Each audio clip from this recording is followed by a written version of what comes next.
So तास भ्रमण की है बहु कथा. What does this mean? It means that tas means that, Brahman means wandering, Bahu Katha means a long story. So we had talked about Anant Jeev in the previous verse. So basically this Anant Jeev, or talking about any Jeev, it has a very long story of wandering. It has wandered in the world for very, very long amount of time. Bahu means long enough. Katha means the story. Brahman means the wandering, and Tas means his. So his means the jivas. Okay. Pe kachu kahu kahi muni yatha.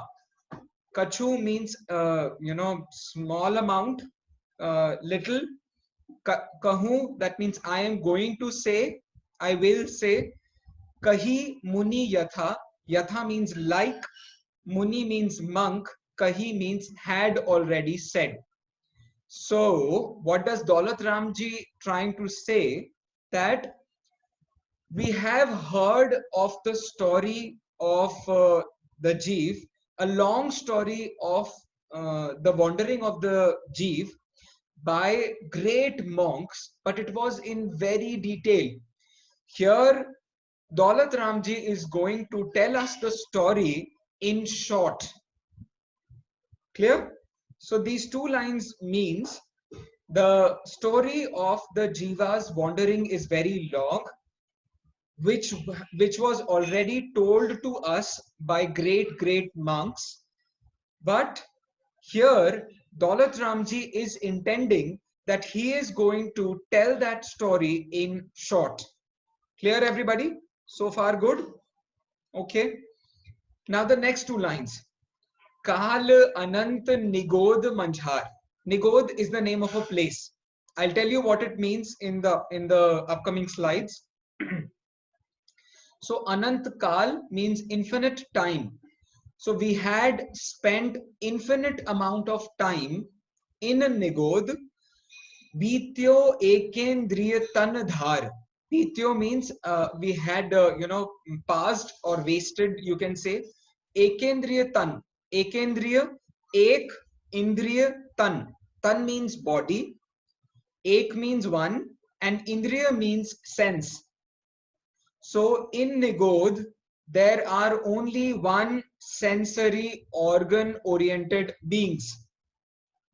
Fine. So in Nigod, only one sense organ, those beings which have only one sense organ, which is called as touch, they live in Nigod. Clear? So we have spent infinite amount of time in Nigod in the form of one sensory organ being. Is it clear, Adi? Something is not. Oh. Adi, is it clear?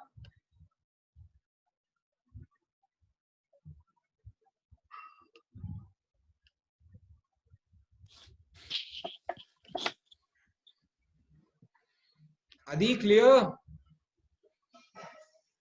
Yes. Okay. That took quite long. Fine. So this is what we were trying to say, that the story of the Jiva's wandering in this whole world is very, very long.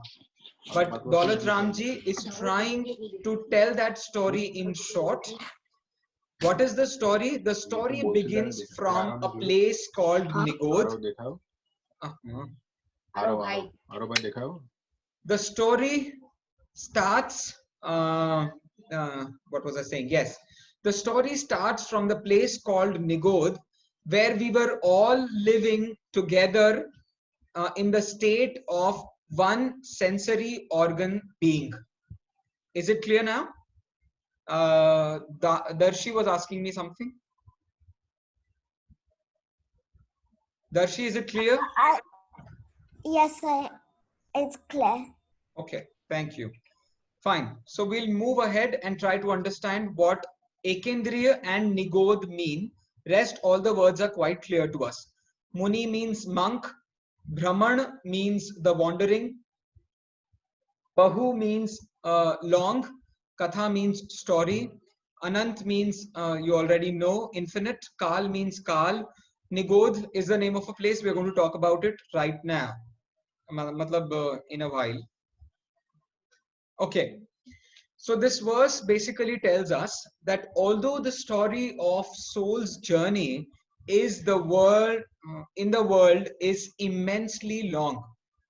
The story of the soul's journey is immensely long.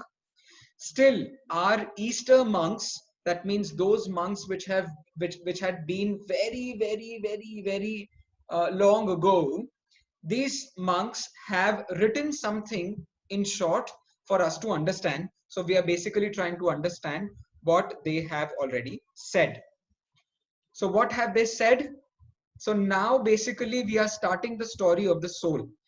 Do you remember that we had said that the first dhal talks about the journey of the soul? We had seen that the first dhal talks about the journey of the soul. So the journey of the soul begins right now. So it's a journey, so there should be two things. So it's a journey. Yeah. As we are talking about the journey, there are two things involved in it. One is our state, and the second one is the place where we were. So the name of the place is called as Nigodh, and the state in which we used to live is called as one sensory organ being. Right now, how many senses do you have? Are you sure, Adi, you only have 5 senses? Don't you have sixth sense? Which is the most common sense we all have. It's quite a joke in India. I don't know whether it's a joke in London or not. Okay, fine. We have 6 organs. We have 6 sensory organs, or it's not basically sensory, but we have 6 organs, 5 sensory and 1 mind. So touch, taste, smell, sight, and hearing ability. These are the 5 senses we have, and the 6th one is the mind. Mind is the one with which we all are able to interact with one another. Matlab interaction is teaching basically. I'm teaching you, you are teaching me. This is what is called as the usage of mind. Fine. So this is what we have understood in the previous thing also.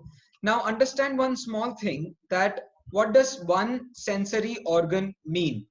Can any one of you give me a small example of any one sensory organ being?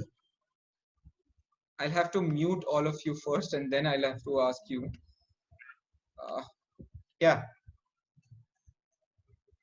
Chandani ji would like to answer my question. Any one being which has only one sensory organ? No. Back. Oh, sorry. Potato. Back. Did you say something, ma'am? Potato. Potato. Oh, wonderful. Thank you, ma'am. Thank you, ma'am. Thank you very much. Okay.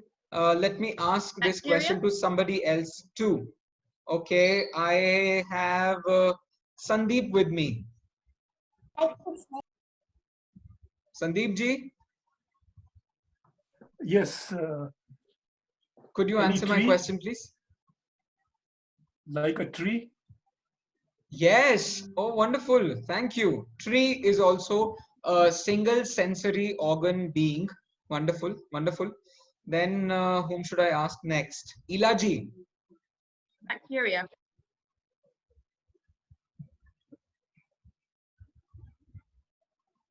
Ilaji?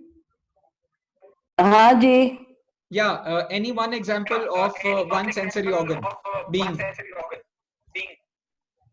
Sensory organ means nasa, means nose. No. Ghan. No. My question is, you have to give an example of a being which has only one sensory organ. That is touch. That is the skin, and that is amoeba. Amoeba. You are answering me in the terminology of science. I That was is a basically skin. One Sthavar. sensory organ, that is a skin. Skin. Okay, okay, thank you, thank you, thank you. So basically, one sensory organs are considered as five.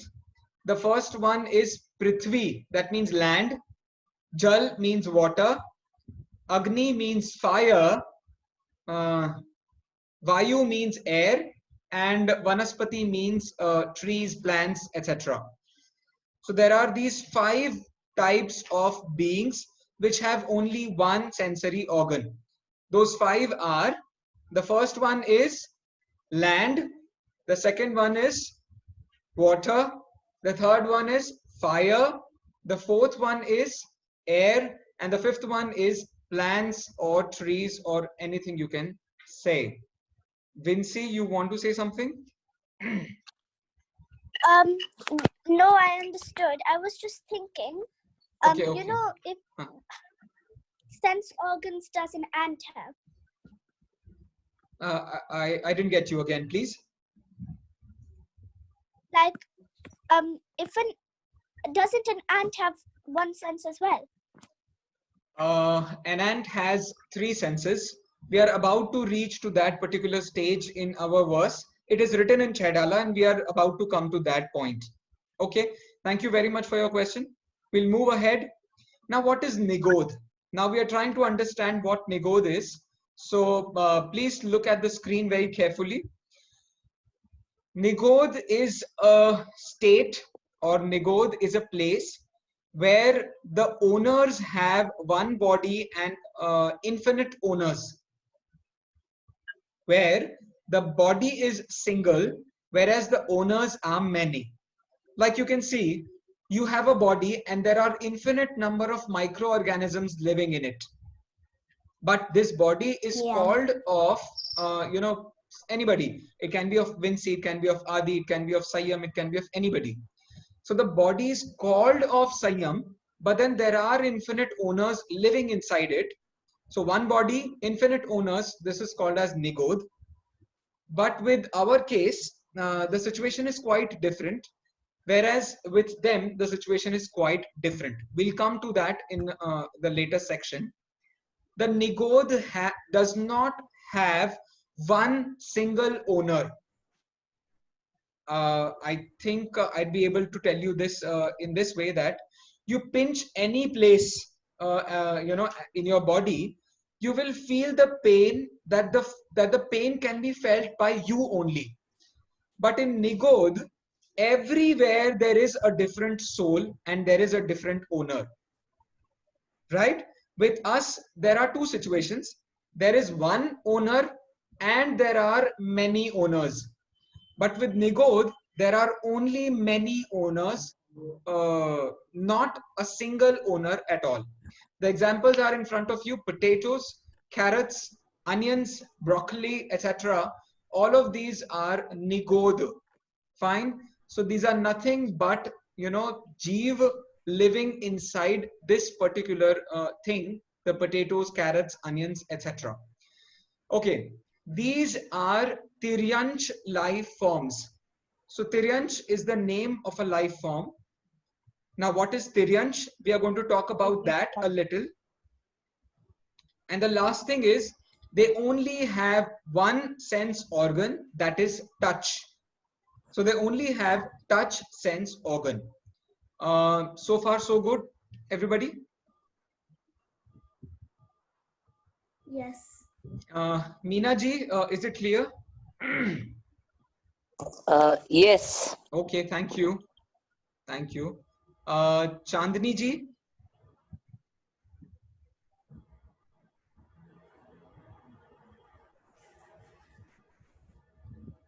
Yes. Okay, thank you. So fine, we understood this a little. What is Nigodh? Nigodh is a place where one body and infinite number of owners survive. Like a potato. A potato has infinite number of owners and not a single owner. Fine. So everyone is the owner of the potato. In the carrot, the situation is still the same. In onions, in broccoli, in all of these, things, there can be ample number of things you can give me an example of. So fine, let's, not go there right now. But there can be plenty. Now we are talking about Tiryansh life form. So as it is written here, that all these are of Tiryansh life form. So what it means by Tiryansh? Yes, you can say whatever are sprouted can also be called as Nigod. That's a very correct analysis. Vinci has something to say. Go ahead. So like Tyrians is like anything living, right? Like not humans, but like animals and plants. I'm just coming to that while defining Tiryansh. If I'm not able to answer your query, then you may ask it again. Okay. So what is Tiryansh? Tiryansh is classified in 6 ways. The first type of Tiryansh has only one sensory organ. The second one has 2 sensory organs. The third one has 3 sensory organs. The fourth one has 4 sensory organs. Fifth, 5, and 6 is with all these sensory organs, they have one mind as well. Fine. So like rats, dogs, mice, they all have 5 sensory organ plus 1, mind. Whereas all these ants, worms, or bees, these are all Tiryansh life forms. Tiryansh life form has the greatest classification ever. It has 1, 2, 3, 4, 5 plus mind. All these are classified together